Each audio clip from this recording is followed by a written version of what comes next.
So the other thing I want to share with you here is always, I believe, that small is beautiful. And this financial crisis, it's a disaster to big companies. This war in 21st century, I think in last century, it's big is better. You have a big, factory, big amount, and, everything's big, is good. This century, in the 21st century, I always believe small is beautiful because it's not how fast your machine is. It's not how many equipments you have. It is how quickly you can change yourself to meet the market. Because the information time, internet, technology make a difference. So the world IT in the last century is designed for manufacture.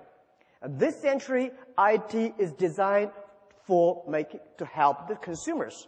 So I think this is a disaster for big companies, century disaster for big companies, but it is a great opportunity for small business. For this financial crisis, we see a lot of big companies we never thought they would die. AIG, to me, it's like empire. How could that happen?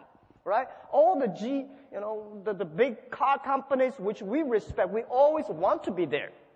But today they all died. And let's look at the SMEs. We still feel painful, but we are happy in our heart because we still survive. And we heard so many stories about big companies giving trouble. And I see the society, the government paid too much attention to these big troublemakers. They are the troublemakers. And we give them enough support. Let them die. It's the time for them to die because they make troubles. Every big company, they have a different disaster, different problems. But all the SMEs have the same problems. They need understanding and support. This war is not fair. I know, so that's why I want to encourage everyone, all the SMEs here. I'm an SME. I have 8 kids. I'm still an SME. I still believe I'm small because when I'm small, I know I can be big. And I hate to be big, unfortunately. When I was a small company, only have 10, 20 people, I feel so excited. Well, I can call every employee's names, and I know everything I want to change. I can change it within half a minute. Now, terrible. When I was 20 years old, my friend said, your company is not big enough. If you are big, you're like a big boss. You're easy, right? You can control your time. Now my time is not controlled by myself. My time is controlled by all the meetings and secretaries and KPI, shareholders, all the things. It's much tougher than when you are small. So I always believe the first day love is very beautiful. Believe the first day love. When you're small, at least you can have time to go out, to go to cinema with your wife and the kids and enjoy a wonderful view. But when you're big, you always go to board meetings. And also, I would to say that I give you some today. I come here. People say, Jack, you did not prepare. Why you don't have a PPT? I never prepared PPT. I'm not good at the technology. I was trained to be a high school teacher. And the only thing I can know about a computer, funny thing is I'm running one of the biggest e-commerce companies in China, maybe in the world, but I know nothing about computer. The only thing I can know about computer is send, receive, email, and browse. That's it. Because I always say technology for people not working for technology. But today I come here as an entrepreneur, I'm prepared every day. I'm not prepared for the PPT because every time when I use PPT, something wrong, I cannot use it.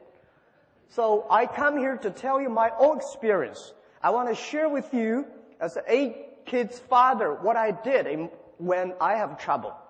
When I have trouble, I always remind me 3 things. Focus on your customer, serve your employees, and learn from your competitors. These are the key issues that I learned. Focus on customer. Everybody today talking about shareholder number 1. I hate that.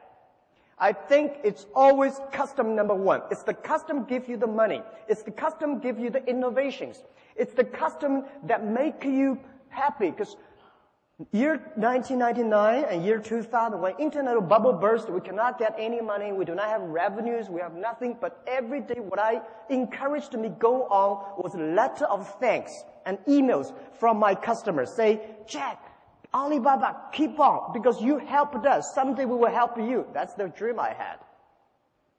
So today, when you believe shareholder number one, you only think about making numbers. You only think about revenues. You only think about how can make your stock market go up. And I let you know, no shareholders can be trusted. I tell you the truth. Well, our shares stock price, 2 years ago we listed at 13.5 Hong Kong dollars. Before that listing day, a lot of shareholders come and say, Jack, we're long-term shareholders. Please give us more shares. We'll keep it. When the financial crisis time came, the day we IPO 13.45, we went up to $40 without doing anything good with 24 hours. And then the financial crisis came, $40 to $3 without doing anything bad. They all gone. Most of the shareholders, they're share traders. How can you trust on them? So rely on customers, because the customers stay with you. Customers grow up with you. Customers give you the money, give you the hope, give you the support. So focus on customer. And second is rely and serve your employees. It's your employee, it's your team that make the difference. That the employees, that make all the dreams realized. If we say, well, we have so many problems, and big companies have a problem in getting the innovations, how to make things happen. Well, because they did not listen to the employees. They focus too much on the shareholders. The shareholders, well, they give you this idea, that idea, and when you really do that idea, they're gone. And they change all the time, but your employees stay with you. I remember the tough days. It was so difficult, year 2002 or 2001. There's only one group of people that stay with me. That's my colleagues. And people say, Jack, you don't have to pay me for 2 years. I will still stay the company because you respect us, because the customer love us. And I tell you one funny thing.